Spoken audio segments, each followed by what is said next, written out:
Let me preface this by saying I love art. I love streaming and I love making videos. It's something that even a few months ago, I wouldn't even think that I, of all people, was capable of doing it. I say it all the time, but this time a year ago, I hated my own voice. I was terrified of talking in VCs in Discord or when playing random games. Which is why I'm so thankful for all the support that I received. In the 7 or so months that I've made videos, I'm already over 100 subscribers on YouTube, and I'm well on my way to getting affiliate on twitch.tv/isina19. I can't thank y'all enough for supporting me, considering that there's so many other talented creators out there that you could be watching. Suffice to say that taking my content creation to the next level has been a big help to my confidence with speaking, as well as other things in my own art. And while I definitely want to make this part of my life, I want to continue streaming and making videos and content for y'all, I have to say I hit a bit of a snag these past couple of weeks, and I wanted to make a video explaining why, or at least talking about what has been going on. I've been going through a bit of an art block these past couple weeks, and if you've been following me, you likely know that. I usually post art all the time, either on my Bluesky or on TikTok. If you're interested, I'll have my socials linked down below. Even on stream, I've been struggling with my art a little bit. I've been constantly thinking of things to do to spice up my content, whether that's streaming ideas, video ideas, or things that I want to do to improve and grow. When I sit back and think about all the things that I want to do, either on stream or in a video, I realize something about myself that I'm not the proudest about. Now, growing up, I had quite a lot of different interests. Whether that was reading books, studying mythology, astrology, science, art, of course, this is an art channel after all. Not to mention many different shows, songs, movies, pretty much anything you could name under the sun. I was kind of all over the place as a kid, and suffice to say, I'm still like that now as an adult. When I realize I really like something, I always dive headfirst into it, to the point that it becomes an obsession of mine. It can be something that I generally like doing. It becomes an obsession of mine, I get into it for a week or a few months, and then I lose interest. Out of all the different interests I've had in my 23 years, art is something that I stuck with the longest. Probably because art is that thing that is literally the sky is the limit to what you can do. I've talked about this before in a previous video about my own art style and how it's different depending on what mediums I use. Sometimes I like going black and white with brush pens, other times I like colorful paintings, and still other times I'm trying to practice something else and change other things about my art style. Even just drawing different subject matter altogether. Right now my current obsession is Star Wars, more specifically the Clone Wars, and for whatever reason I can't get this series out my head. The Star Wars memes and brain rot is real, please send help. In fact, I wanted to start this channel because I wanted to talk about the different interests that I had in my life, and how those interests influenced my current art style. And like I said, I haven't really been doing it for that long, and I definitely wouldn't change a thing about how I've chose to do it so far. But I do know that if I want to take this YouTube thing a bit more seriously, I do wonder if I should be a bit more focused about how I do things on my channel. And part of why I wanted to make this a video is maybe other people are struggling with the same issues that I have, and they may have feedback, or maybe they just want to hear someone else who can relate to those issues. I said this in my art style video that I am someone who doesn't like to be put in a specific box. I like to explore the things that I like in my art and study on things that I do struggle on. I already talked about that previously. Now, I don't want to sound like a pygmy or be like, hey, I'm not like other girls or whatnot, but I always noticed that my brain tended to work a bit differently than most other people. And like for a while, it was very alienating. I come from a community that isn't exactly the best when it comes to talking about mental health, much less those whose brains might work a bit differently than others. While I was mostly a loner in my youth, which is part of why I got obsessed with so many different things, I quickly realized the way that I would get obsessed over different topics was something that was not exactly completely normal. And as I've gotten older, I realized that, hey, maybe this is actually something that other people go through. And I noticed that something that I go through whenever I start something new is called hyperfocus. I realized that it probably isn't normal to feel a constant pressure to do things even though I really like it. And it isn't also healthy of me to be obsessed with something so much that if I'm not able to do it, I tend to get a bit flustered. I got so bad to the point where it was actually causing me anxiety, which obviously is not good. On the flip side of that, if something that I really liked started to feel like a chore, I wanted nothing to do with it anymore. And likewise, that's also not a healthy way to think. But unlike before, where I would get flustered and have nothing to do with it anymore, I actually wanted to talk about this because it's something that I do want to work past. And if I want my channel to succeed, I know that this is an issue that I will need to confront. I know that if I'm going through something, talking it out to myself actually helps me improve and get better. So that's what I'm trying to do here. But if this is also something that can help you, then don't hesitate to like and subscribe, because I do want to talk about this more. And before I talk about this further, I am not diagnosed with any sort of disorder, mental or physical, nor am I putting myself in the shoes of anyone who is diagnosed in these conditions. What I'm talking about is just experiences I've had in my own life and how it affects me now. I can't really speak for anyone else's experience, only my own. And I'm definitely not a doctor. If you think you have these issues that are affecting you and your life or your family or whoever, then you definitely should go get help. While I relate to a lot of ADHD type content and those from content creators with ADHD, I am not diagnosed myself. And I don't really feel comfortable labeling myself as such, even though I've never been diagnosed. I can also acknowledge, as a woman of color, it's hard to get good mental health care in general. So working through these issues on my own has been difficult. I do think that I'm in a better place than I was a year ago or even 6 months ago as far as making content and just being a more confident person all around. But with this video is proof that I still have quite a long way to go and improving. For as long as I can remember, art was my escape from pretty much everything in my life. I wasn't someone who made a lot of friends growing up, and I was often bullied for liking anime and having other nerdy interests. That was still the period where nerd culture was still seen as quite weird. At least in the place where I grew up. Even more so as being a girl. Even with groups that had similar interests as mine, I still felt like I didn't exactly belong anywhere. So naturally I withdrew and just continued focusing on my own inner world or my own projects. No matter where I go, I'd always felt like I was out of place, awkward, and different from the rest. And I will contend that's just part of being a teenager sometimes, there's nothing wrong with that. But even now as an adult, I still struggle with that quite a bit. Recently I've been joining a lot of different artists' Discord servers to see what they're doing and how they're improving. They often have study groups in there that help other artists. And while I wanted to join these things, and I know that they would definitely help with my own artwork, I always felt a bit scared to do it. Which to me was just kind of stupid, because I know it wasn't necessarily going to be a bad thing. I know those people there were there to help me and other artists, and hopefully I could help them in some way. But like something in my brain was just like, hey, I don't belong here, I don't want to join this, I don't know what I'm doing. And it's this kind of thing that I feel is going to hold me back as far as content creation. And part of why I wanted to talk about it today. Before I became a streamer, I would often be in other streamers' chats, afraid to interact because I wasn't really sure what to do or what to say. It wasn't until I had the courage to start talking and seeing what people were into and what they liked is that, hey, maybe I could do this too someday. And part of why I'm bringing up all these struggles in a bit of a rambly way, I don't really even have a script for this video, but I did want to talk about it, is that I think for me it all comes from the same source. I struggle forming connections with other people.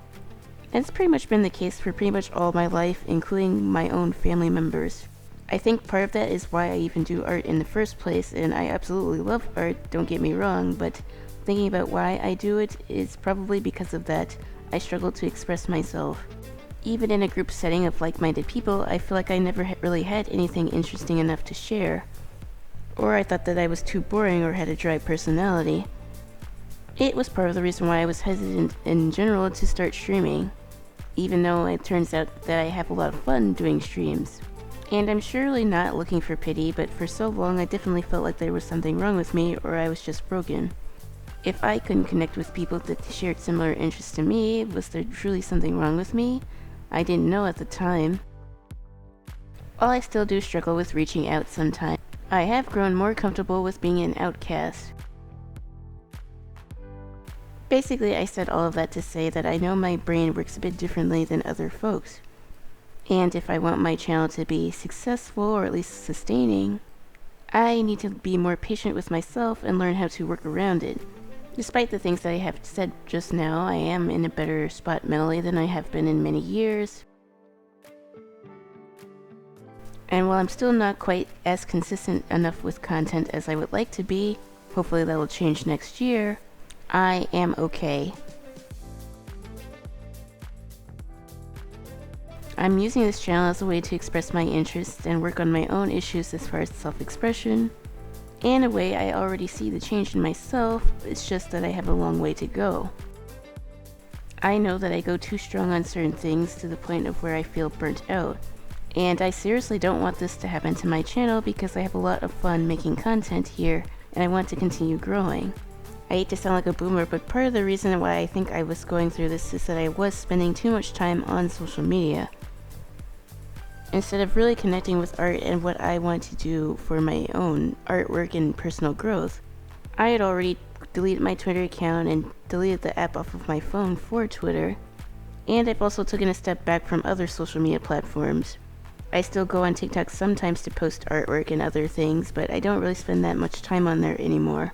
My biggest crutch is YouTube, but I feel like that's more like a TV service than social media at this point. Same for Twitch at this point. If I have a question about something like editing or graphic design, I always consult YouTube first. And there's nothing inherently wrong with using it as an educational source, as there's a lot of valuable information on YouTube, of course. But yeah, as someone who does tend to struggle with focusing on certain things sometimes, I definitely need to limit my distractions while I work on other projects. I'm in the process of planning for a story, so as such I've been looking at a bunch of different graphic novels, trying to come up with different ideas. I have taken a kin to reading again because I want to get better at writing dialogue. I still have the variety of doing different things, but it's still working towards a common goal.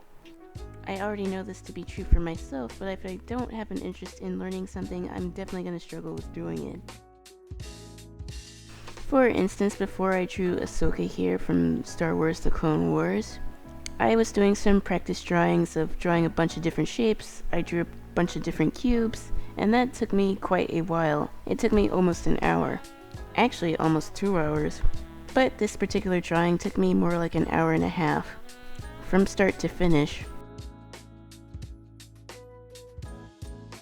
I know as an artist I need to study the fundamentals a bit better, as I am a bit rusty on those. But sometimes focusing on that can be quite a challenge. That's also probably why when I do anatomy challenges and drawings, I tend to draw Spider-Man a lot. I like Spider-Man a lot, and I associate him with a lot of different action poses. Here I drew Ahsoka because I'm still caught up in the Star Wars brain rot. But I also do sort of have a reason to be interested into Star Wars because I like how the show handles lighting and backgrounds. And while a lot of the show is CGI, I do like the grittier nature of it compared to more modern shows. There's just a certain darkness/grittiness to 2000s Cartoon Network cartoons. It's hard to explain really unless you watch shows like that. Another show that I've really been into again recently is Samurai Jack for the same reasons. That show has a lot of simplistic yet striking backgrounds to study from. The Legend of Korra episodes regarding Avatar 1 was also another inspiration for backgrounds for me. I'm trying to study a bunch of different backgrounds because I do want to improve before I start working on my own series. Like I said, I think that I work the best when I have a clear goal in mind. And whether that's growing my channel or having a series to work towards, that's something that I know I really want to do. 2023 and 2024 was basically me getting my feet wet when it came to content creation. But for 2025, I really want to lock in and take this seriously, as I see many opportunities ahead of me as long as I keep going. Even now, I already learned skills that I know I will take with me for the rest of my life. And I have to say another shout out again for all who have supported me so far. I might not be the most consistent content creator out there. I am trying to improve each step of the way with each new video that I release. I think another issue of mine that I tend to have when I have burnout is the whole analysis paralysis thing. But I think for once in my life, I know what I need to do, and I know what steps I need to do in order to get there. Ironically enough, I think it's this channel that actually helped me get to that point. I think before I didn't really trust myself enough to do the things that I always wanted to do. I thought I needed someone's approval to do and enjoy the things that I like to enjoy, when in reality it didn't really matter what other people necessarily thought about how I choose to express myself. And learning that lesson over this past year has been so freeing, and I think my art, as well as my life in general, has improved because of that. I obviously still have quite a long way to go. I still get nervous whenever I join a larger VC, but I think, 2025 will definitely be the year that I try to reach out, both in general and as an artist. If you have any goals for the new year, whether that's related to art or any other aspect of your life, I'm curious, so let me know down in the comments. I'm going to be working on a dedicated video for art goals in 2025, so if you're interested in that, then don't hesitate to subscribe. I realize if I spend every waking moment fretting over what could go wrong with my projects, I'll never start them. And as such, sometimes I just need to be able to take the big jump and see how things turn out. I had to teach myself over many years of being a perfectionist that failure doesn't necessarily mean that something's wrong, and that it is okay to fail in order to learn something. I've said before that artists do tend to be their own worst critics, and I am no exception. Instead of looking at failure as a reason to give up, it's for me now an inspiration to just keep going. Even if I'm just a millisecond closer to my goal, I know that it is all worth it. And sometimes that's really all you really need to get started. A lot of our favorite anime and manga series started off as a quick little scribble on some notebook, but then blossomed into something that no one ever could have imagined before. Making a whole series by myself is something that probably isn't going to be easy. In fact, I know it probably won't be. But whether that's a quick series, a book, or really anything that you guys are working on, sometimes you just need to start it. Stop worrying about all the details and just do whatever you want to do, within reason of course. And with the internet, there's a numerous amount of ways to get resources to start the projects that you want to start. So I think the goal of this video was pretty much to hold myself accountable. But I guess also a change in how I view my own content, if that makes sense. I think it's totally possible to be mindful of your own mental health, but also hold yourself accountable to your goals. Now, I might set a bunch of goals for myself for 2025, and more likely than not, I won't be able to complete all of them. But it's just the excitement of having a goal to work towards is what's gonna fuel me, I think, in the future. I think it was through this little slump of mine that I had recently that I really found out what my true motivation is. And hopefully this video might have helped you in your own art slump or other type of creative burnout. Again, I'm no doctor or therapist, but I think talking about your own mental struggles actually helps quite a lot. Not like in a victim type way, but at least knowing that other people have the same type of struggles makes you feel a lot less alone, as cliche as that sounds. I'm still not quite where I want to be, but I'm taking steps to get there. Some of those steps might be bigger than others, but I know that if I keep moving, I'll eventually reach a place where I'm very satisfied with my work. Just like with my art step video and my art style video, I just had to take a step back and assess why I was even doing this in the first place. And I think I came out of it feeling more creatively free than I probably ever did in my art journey. I low-key am excited for what my future holds as far as this channel and my art. And I pretty much think that's all I wanted to say for this video. So if you like what you saw here, then don't hesitate to subscribe, and I'll see y'all for the next video. Peace!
Mm-hmm.